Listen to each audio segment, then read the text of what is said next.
อีก5 โตแต่ว่าตอนนี้เห็นได้สี1 2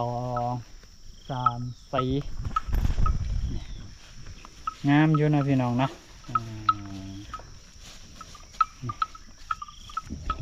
ฟุบฟุบฟุบเกลืออยู่ในฟอพุ่น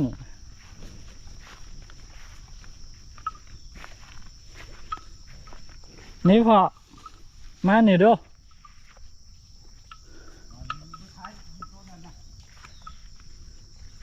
นี่ตัวนี้ก็แมนนะมีตัวนี้2 ตัวนั่นแล้วก็อีกตัวหนึ่งอยู่พุ่นเนาะพี่น้องเนาะ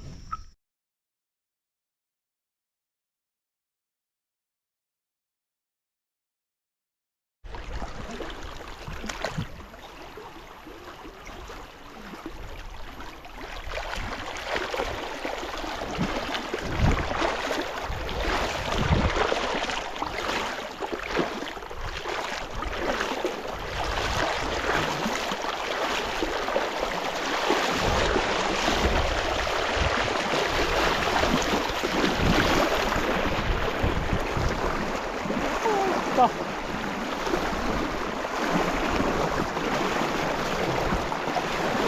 นำความหลายพี่น้อง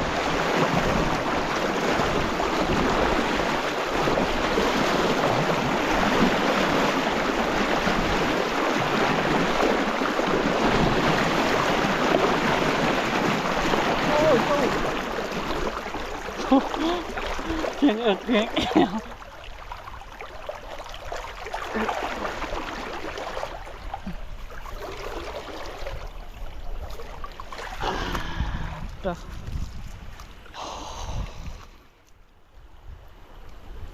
สบายดีและสวัสดีบรรดาแม่พี่น้องมาสู่ทุกคนนี่เติมเส้นเก่าเส้นเคยเนาะกะสบายดียามแรงๆพี่น้องพอดีเฮากำลังสิเมื่อบ่งัวนะพี่น้องเนาะความจริงอีพอกับยูพุ่นแล้วแหละนะพอดีล่มกันว่าสิซอกขายละนะบ่ดังไปเลยสิมือนี่ละนะถ่ายหูปถ่ายห้อยลองสงให้พอค้าเขาเจ้าเบิ้งนะกะผู้คือกันว่าสิขายได้บ่นะสิได้ในราคาเท่าใดเพราะช่วงนี้นี่โอ้ราคางัวกะลงแห้งเนาะพี่น้องนะลงหลายแหละ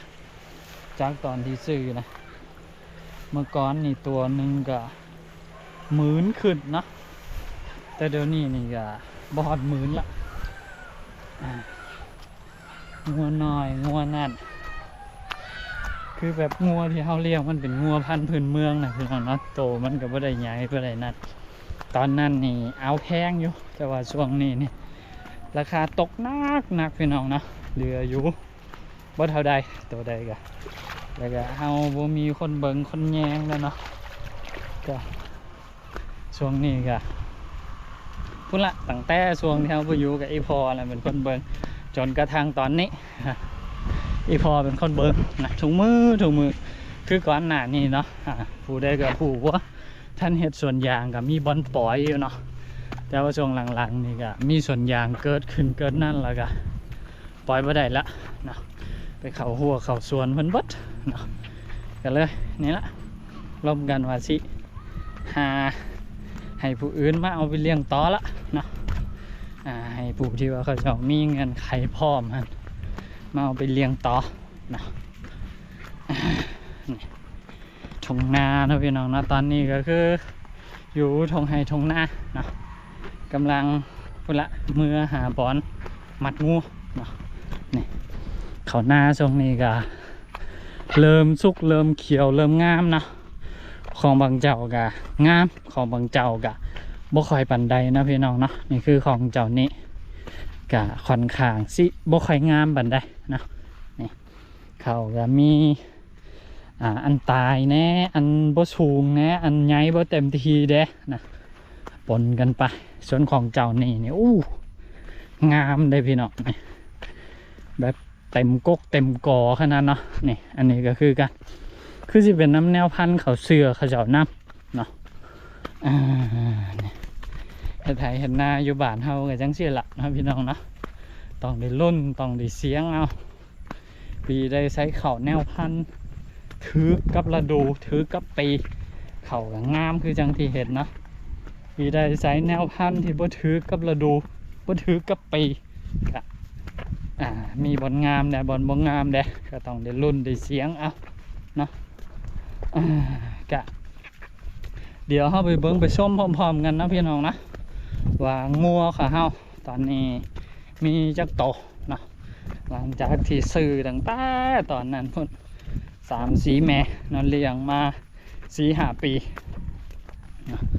กะสิได้จักโตเก็บไปเบิ่งไปชมพร้อมๆกันนะพี่น้องนะนี่นะพี่น้องเนาะตอนนี้ก็มาฮอดบอนที่พอลามงัวเป็นเทียบห้อยละที่เห็นอยู่ทั้งหน้านี่ก็คืองัวของเฮาเนาะนี่ทุกคนจื้อได้ปะตัวเทิกสีดำหัวดอกที่บรรดาพี่น้องเห็นเนาะตอนน้อยนั่นนี่ตอนนี้ก็ใหญ่เป็นบ่าวแล้วพี่น้องนะผ่านมา3-4 ปีนะแต่มันหักบ่ตุ๋ยบันไดเพราะว่าแบบมันหญ้ามันยังซี่ก็กินบ่ค่อยเต็มทีนะเพราะว่าตอนนี้นะพี่น้องแบบเฮาสิเหลียวไปทางใดก็คือมีแต่หัวได้สวนมีแต่สวนยางเต็มสินะเนาะคันเฮาเลี้ยงบ่ดีบ่นั่นก็หากมันเผลอไปเข้าหัวเข้าสวนเพิ่นก็เรียบร้อยเนาะได้เสียค่าหันค่านี่ให้เพิ่นเนาะเทื่อนึงบ่หลายกันหน่อยถ้าว่ามันไปเข้านะที่จริงทุกๆปีเนาะอีพอเพิ่นสิมาเฮ็ดคอกอยู่พุ่นล่ะทั้งอีพอทั้งอ้ายเนาะซอยกันเฮ็ดคอกเฮาก็ส่งเงินมาให้เพิ่นเมื่อจ้างคนเฮ็ดเนาะแต่ปีนี้คอกหันเฮ็ดแล้วแต่ว่ามันบ่อยู่นะตัวงัวบ่อยู่พอดีมันมีไห้เขาเจ้าอยู่มอหั่นน่ะแล้วงัวมันหายเนาะเฮ็ดคอกก็เอาบ่อยู่พี่น้องมันบุไปเข้าไห้เขาเจ้าได้เสีย3-4 ล้านเนาะตอนนั้นคือโอ้โธ่เสียไปซ้ำนั่นแล้วก็อีพอก็เลยเอามาเลี้ยงเลยแบบนั้นนะนี่อันนี้ก็อีกตัวนึงแต่ว่าตัวนี้นี่บ่ตุ๋ยบันไดนะนี่อันนี้ก็แม่นแต่ว่าตัวนี้นี่เอาจอยนะมันบ่ตุ๋ยพี่น้องรุ่นเล่าเข้าเดียวกับตัวดำได้กี่ละนะเขานี่ยาวอยู่พี่น้องยาวเขานี่งามเลยแหละแต่ว่าโดยความที่ว่ามันได้กินหญ้ากินตองบ่ค่อยเต็มทีเนาะเอาเลี้ยงก็เลี้ยงแบบธรรมชาติปล่อยให้มันเลาะกินหากินเองตามธรรมชาติจังซี่นะบนใดมีหญ้ามีนั่นก็เอาไปมัดเอาไปเลี้ยงเนาะ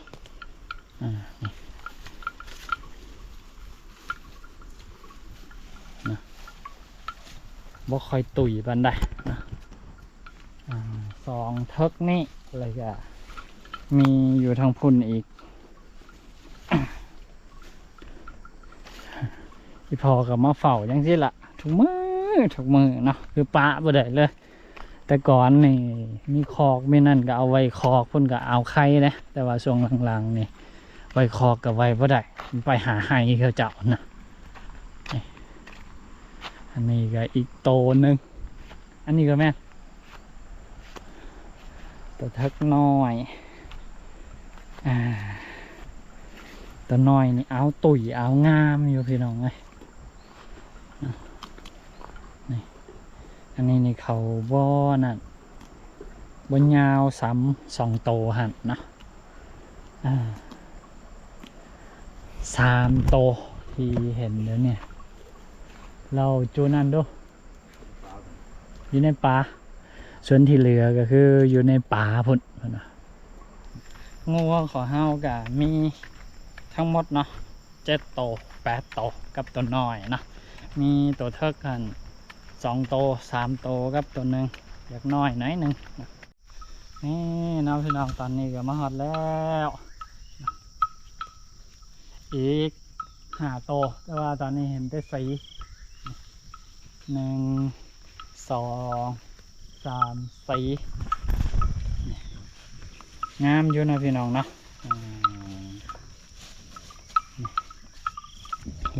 ฟุบฟุบฟุบเกลืออยู่ในฟอพุ่น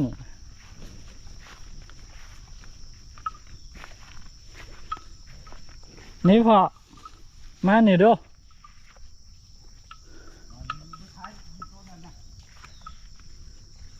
นี่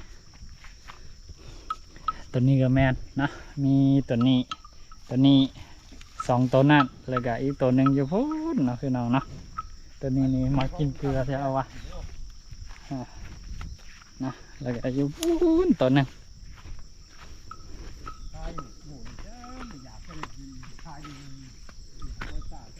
นี่นะอยู่นี่อีกตัวหนึ่ง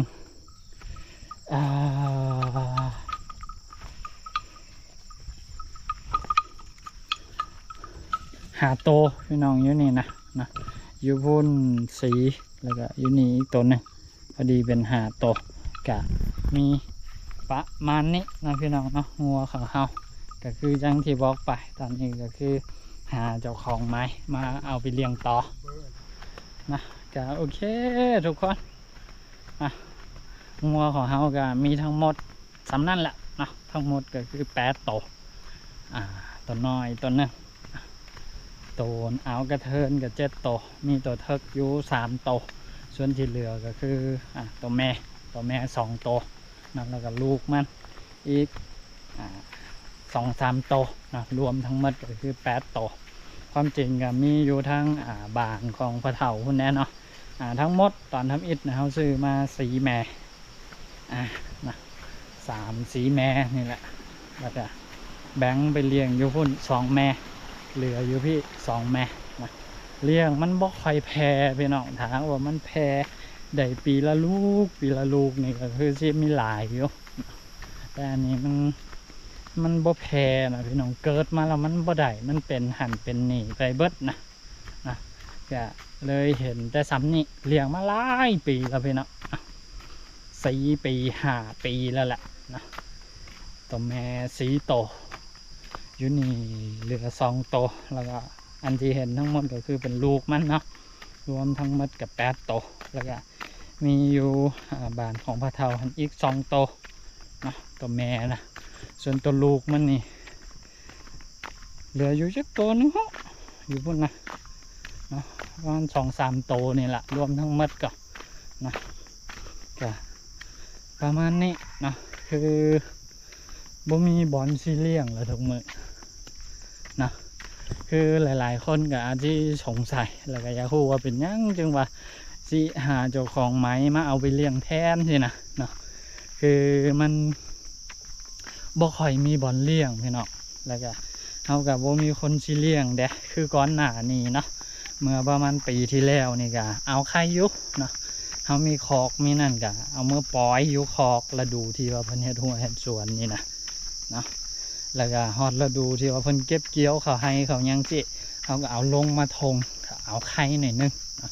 แต่ว่ามาปีนี้โอ้เอาไว้คอกมันไปอยู่พี่น้องเนื่องจากว่ามีไห้ของเขาเจ้าอยู่ข้างคอกกันนะเราเขาเจ้าสัมผัสบ่ล้อมคอกเลยนะมีแต่คอกงัวของเขาคันถ้าหากมันออกพ้นคอกงัวของเขาไปปุ๊บก็คืองับให้เขาเจ้าเลยนะคือจังที่บอกไปช่วงก่อนหน้านี่ก็ได้เสียเงินให้เขาเจ้าเป็น3-4 ล้านพุ่นเนาะค่ะนี่แหละทุกมือนี่พอก็เลยเอาลงมาเลี้ยงนี่พอก็ได้มาเฝ้าจังที่ทุกมือฝนชิตกก็ได้มาฟ้าชีแดดก็ได้มาชีแนวได้ก็ได้มานะค่ะเอ็นดูอีพอก็เลยใช่ละมาถ่ายหูปถ่ายห้อยแล้วก็สิลองส่งให้ผู้นี้ผู้นั้นเบิ้งเนาะเพื่อที่ว่ามีผู้สนใจอยากมาเอาไปเลี้ยงต่อนะเนาะก็ส่งต่อให้เพิ่นเบิ้งเพิ่นแยงต่อนะพี่น้องนะก็ประมาณนี้สำหรับ EP นี้ก็ขอตัวลาไปแล้วนะพบกันใหม่ใน EP ต่อไปขอบใจบรรดาให้พี่น้องทุกผู้ทุกคนที่คอยติดตามและให้กำลังใจเสมอมาสำหรับ EP นี้สบายดีบ๊ายบาย